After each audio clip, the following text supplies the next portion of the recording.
In Week 8, we continue our focus on equity, which will serve as the last element on the balance sheet. Our focus will be on the topics of share-based compensation and earnings per share.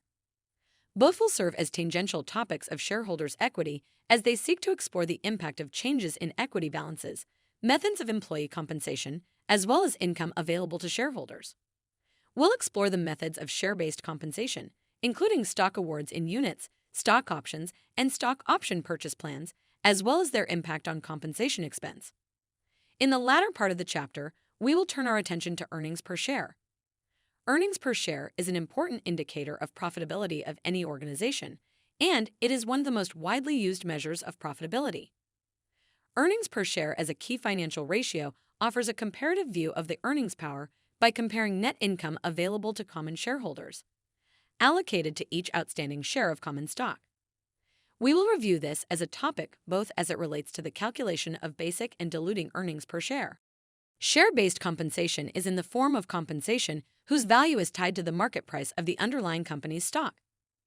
Share-based compensation plans may take many forms, including stock award plans, which are often restricted, stock option plans, stock appreciation rights, or one of several other similar plans. The goal is to provide compensation to designated employees, while sometimes providing those employees with a performance incentive that is aligned with their fiduciary responsibility to shareholders. As was alluded to in the prior slide, share-based compensation comes in many forms. The first we'll explore is a restricted stock award, or an RSA. These shares are awarded in the name of the employee, although the company might maintain the physical possession of the shares. The employee enjoys all the rights of the shareholder, subject to certain restrictions or forfeiture. Typically, the shares are subject to forfeiture if, by the employee, employment is terminated within a specific number of years from the original date of grant. The employee usually is not free to sell the shares during this period of restriction. In contrast, a restricted stock unit or an RSU are promises made to an employee to grant a certain number of shares of company stock. Generally, RSUs are granted on a vesting schedule, meaning that the employee must continue to work for the company for a specified period of time before the full value of the RSU is awarded. Unlike a RSA, RSUs do not have the same privileges as shareholders, as no actual shares are issued until vesting occurs. Continuing with the terminology relative to share-based compensation plans, a stock option gives employees the option to purchase a specified number of shares of stock at a predetermined exercise price during a specific period of time. At times, these plans are embedded either as a performance or market condition constraint.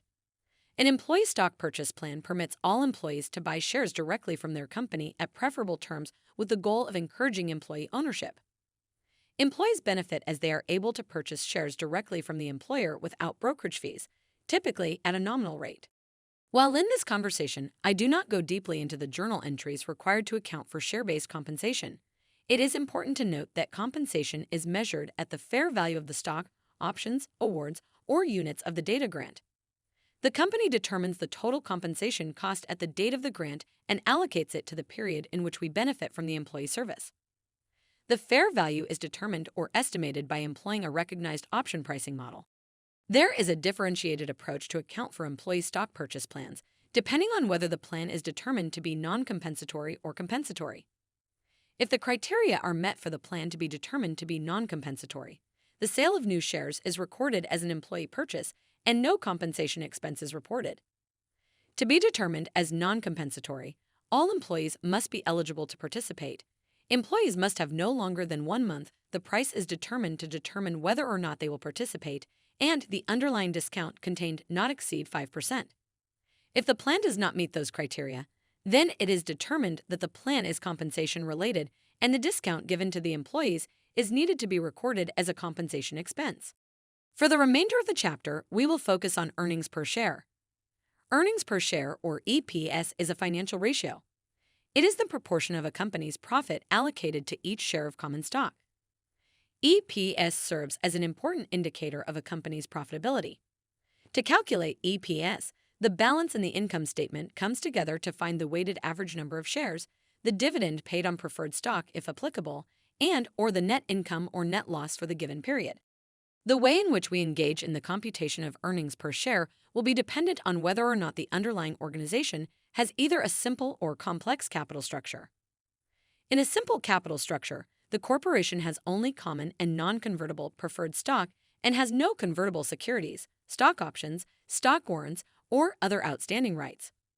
This is referred to as simple because no outstanding securities can increase the number of shares outstanding and further dilute the ownership or the value to correct common shareholders. In contrast, in a complex capital structure, the corporation has one or more securities outstanding that could result in the issuance of additional shares of common stock.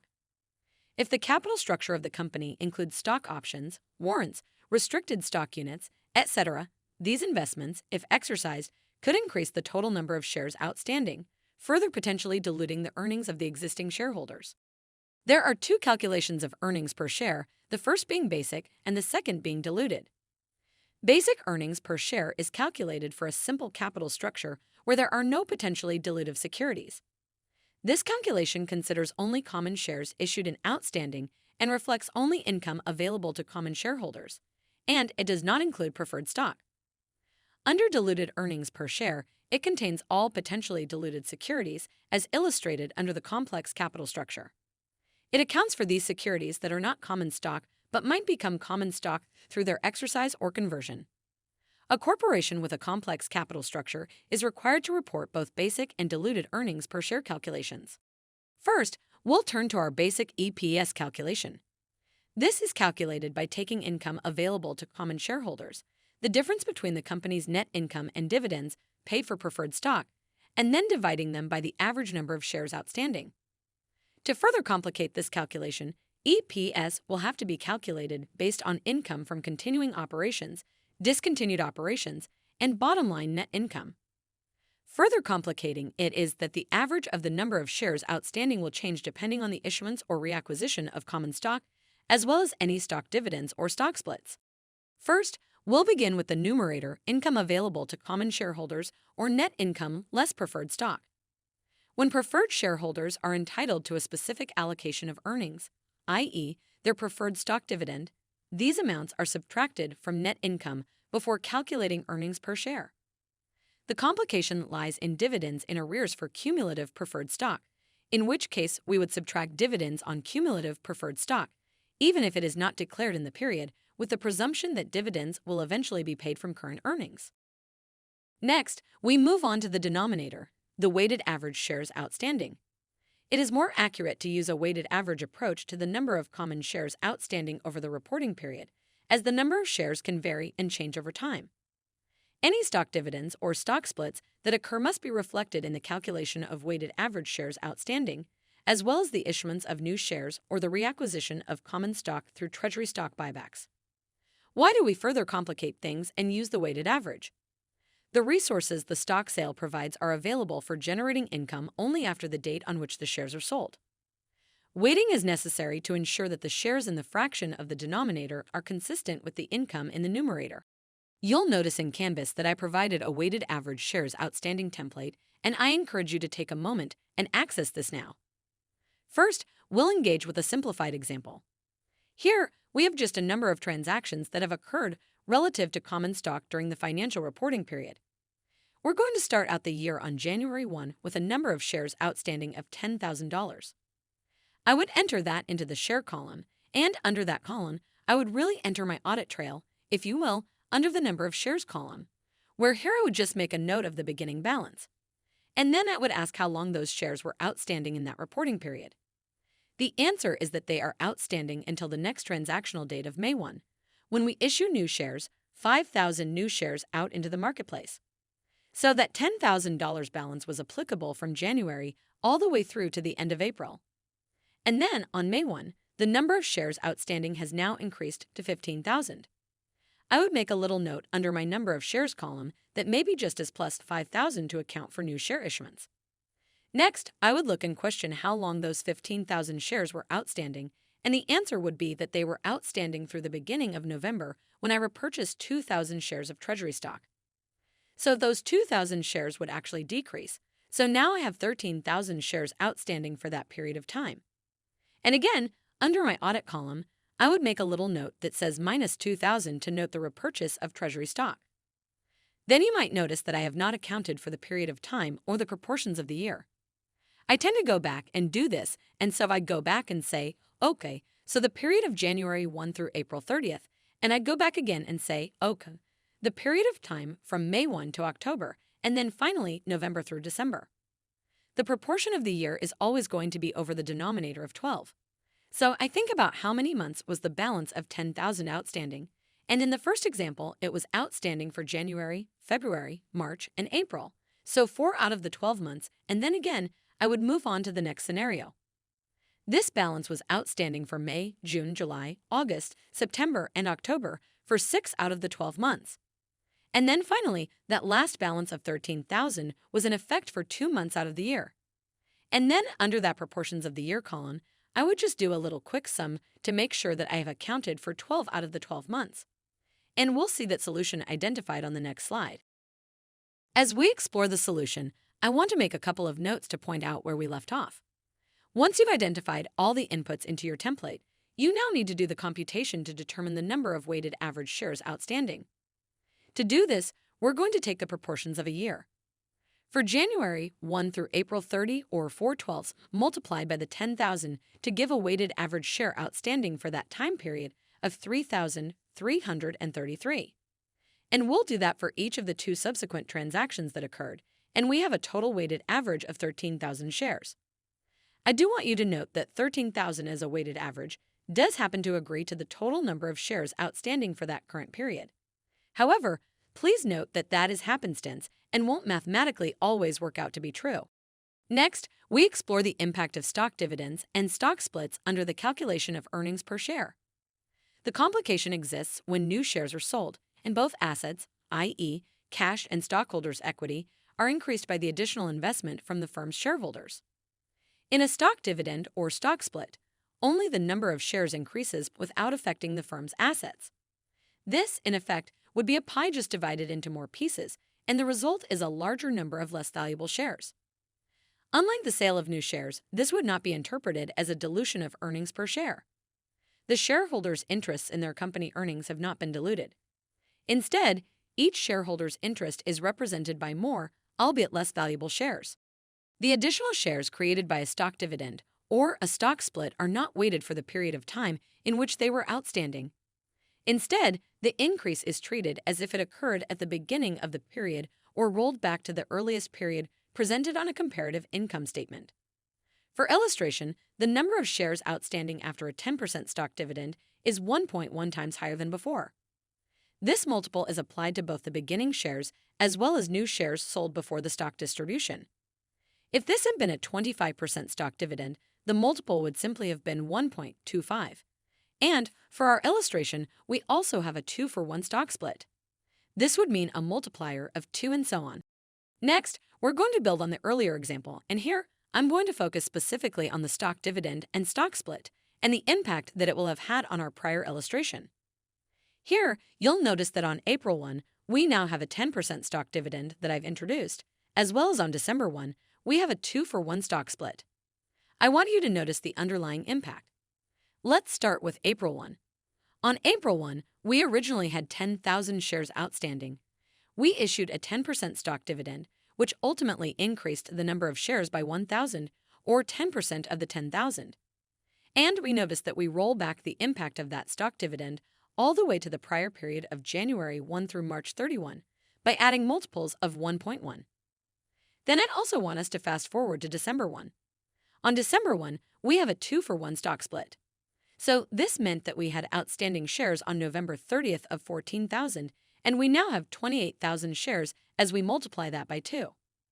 Again, I want you to know that the period from November 30th on backward to January 1 has all been adjusted prospectively for the adjustment. And you can see that the multiples of 2 are applied to each prior time period.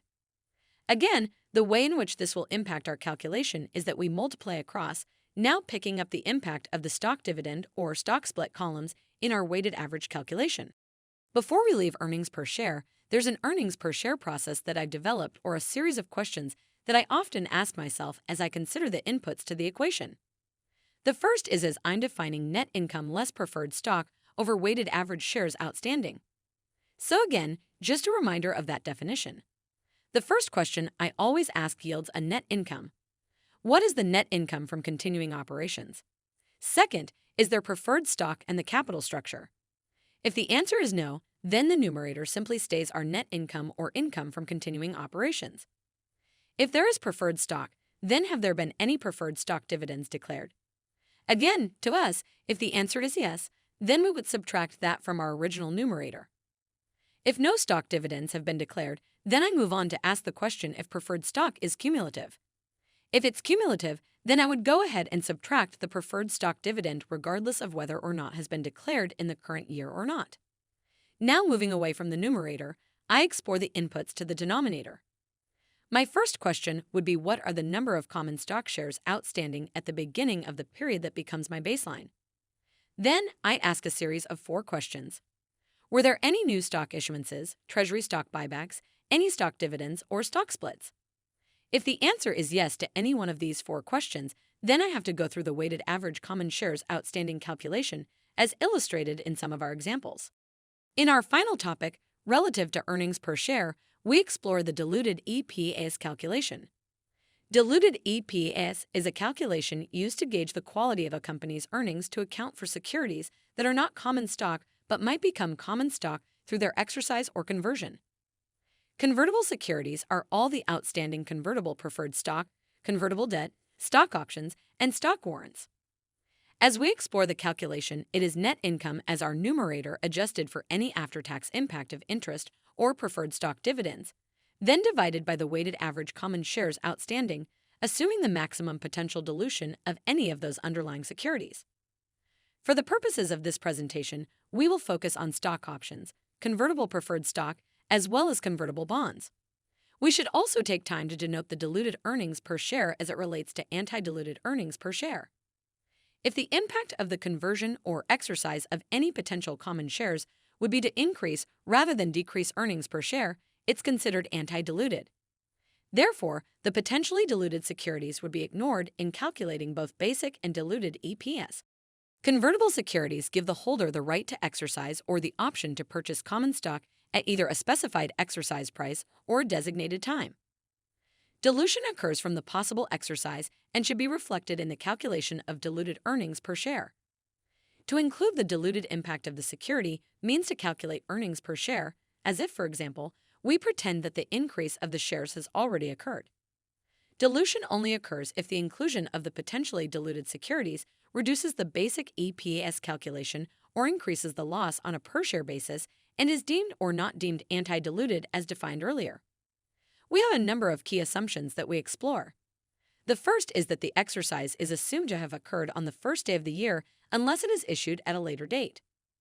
Any cash proceeds from selling new shares are assumed to be used to repurchase treasury stock at the average price, and this is called the treasury stock method. Any additional shares issued in excess of the assumed treasury stock buyback are added to the calculated average shares outstanding. If the capital structure includes convertible preferred stock, this stock would be at the option of the shareholder to convert to common stock without the approval of the existing common shareholders. If converted, these shares would impact earnings that could flow to existing common shareholders. Under conversion, we would assume that it began at the beginning of the year, and therefore we would not subtract the dividends from this preferred stock from the numerator. I often think about this as you can't be in 2 places at once. If the assumed conversion happens at the beginning of the year, then you also cannot be a preferred stockholder at the end of the year collecting your said dividends.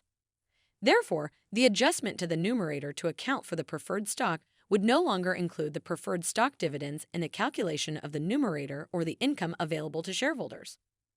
You must note that if you have both convertible and non-convertible preferred stock, any non-convertible preferred stock dividend would still be included in the numerator. For the denominator under the weighted average common stock outstanding, we would simply add any converted shares to that denominator. Next, we explore the impact of convertible debt and its impact on diluted EPS again. Note that this would be a debt holder that has the privilege at their option to convert their debt into common stock without the approval of the existing shareholders. Again, the assumption would be that the conversion occurred at the beginning of the year, and similar to the conversation around convertible stock, you can't be in 2 places at once. So you can't have assumed to have converted into common stock at the beginning of the year and then also be around at the end of the year to collect your interest payments. Therefore, your net income or your numerator would be adjusted for any after-tax impact of no longer paying that interest.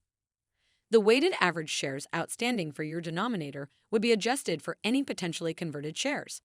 Finally, we explore the impact of diluted EPS on an organization's stock options. Again, it is assumed that if exercised, these shares would now impact the amount of earnings that is available to flow to the common shareholders. The difference with stock options is that a stock option gives someone the right to purchase stock at a specific exercise price. In this hypothetical scenario, the exercise would also bring in some cash proceeds.